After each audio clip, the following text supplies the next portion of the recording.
Eh, Strategi kami sebenarnya ini adalah untuk mata kuliah semester ganjil. Ini adalah untuk mata kuliah semester ganjil. Kenapa? Karena mungkin pada saat semester ini Bapak dan Ibu kan membuat kontennya, membuat rencana pembelajarannya, membuat satuan aktivitas e-learning yang akan diimplementasikan.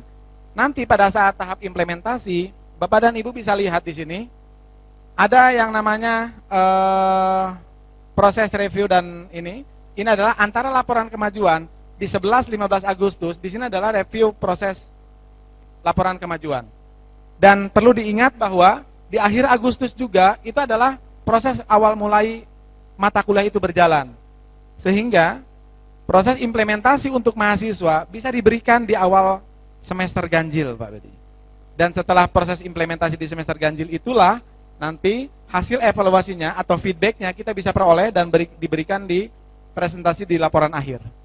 Seperti itu, Pak. Terima kasih. Namun demikian, kami tidak menutup untuk mata kuliah semester genap.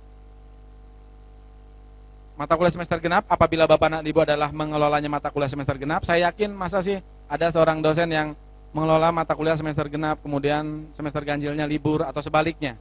Saya yakin ada mata kuliah yang diacu atau diampu oleh Bapak dan Ibu di semester ganjil. Itulah silahkan diajukan gitu ya.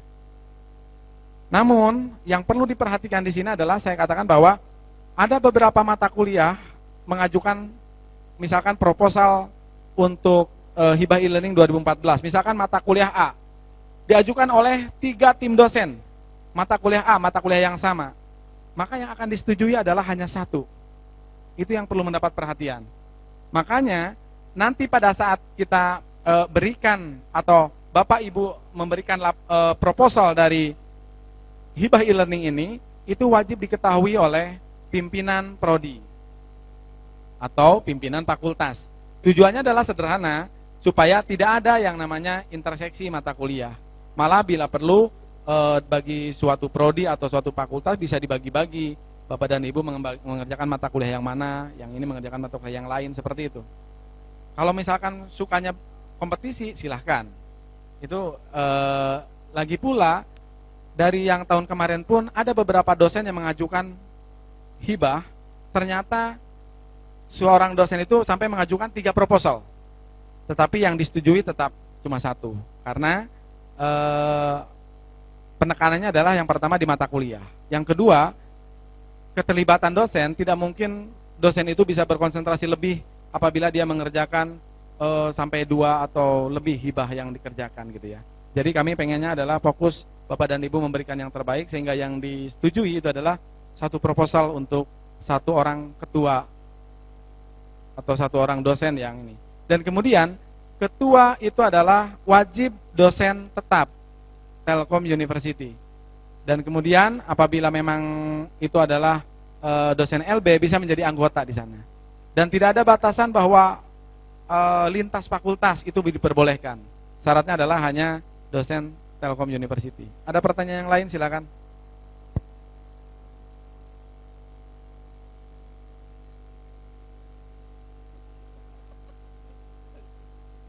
Pak Iqbal. Oke. Kami akan mulai dari mana ya? Dari Ibu Dias. Dari ujung, ya. Dari Ibu Dias. Ibu Dias ini akan bercerita terkait dengan konten hibah e-learning yang telah dibuat oleh beliau. Silakan Ibu Dias. Kami persilakan. Baik, Bapak dan Ibu sekalian, selamat siang. Saya tidak tahu mengapa saya dipilih oleh tim Pak Adi, karena saya merasa biasa-biasa saja begitu. Saya tidak tahu, saya tidak tahu, ini saya kaget juga begitu, karena ternyata saya terpilih bersama teman-teman di depan sini.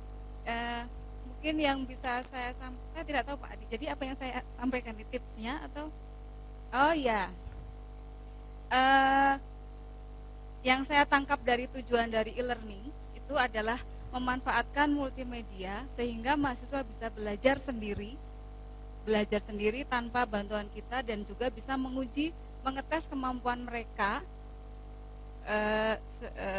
seberapa besar kemampuan mereka itu ketika mereka belajar sendiri begitu.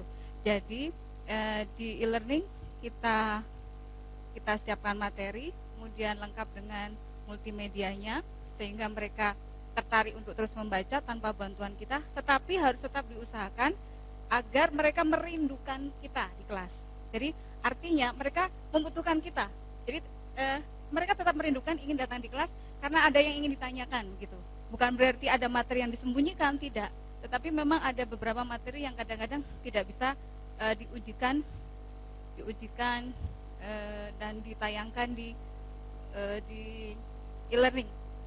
Misalnya, saya kebetulan kan mengajar bahasa Indonesia. Jadi waktu itu saya berpikir bahwa mahasiswa teknik, saya kan kebetulan di Fakultas Teknik.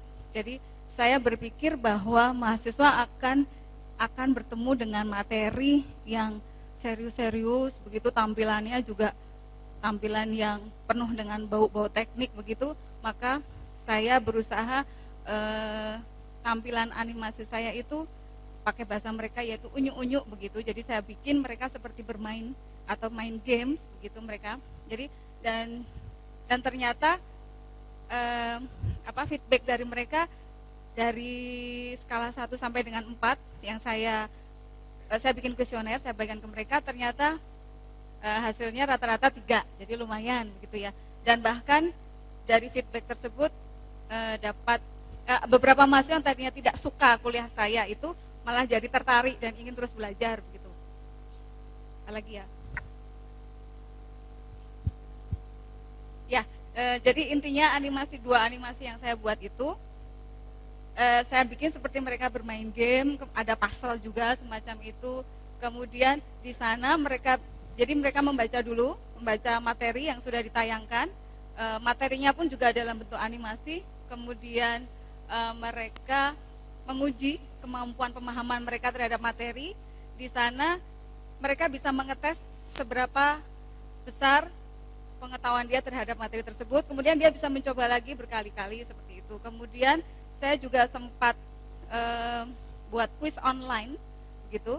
Kuis online saya buka waktu itu hari Kamis tanggal 14 Maret mungkin ya, saya lupa. Pokoknya sudah saya tentukan serentak di 7 kelas. Di 7 kelas yang saya ajar waktu itu serentak saya tentukan di hari yang sama, di jam yang sama.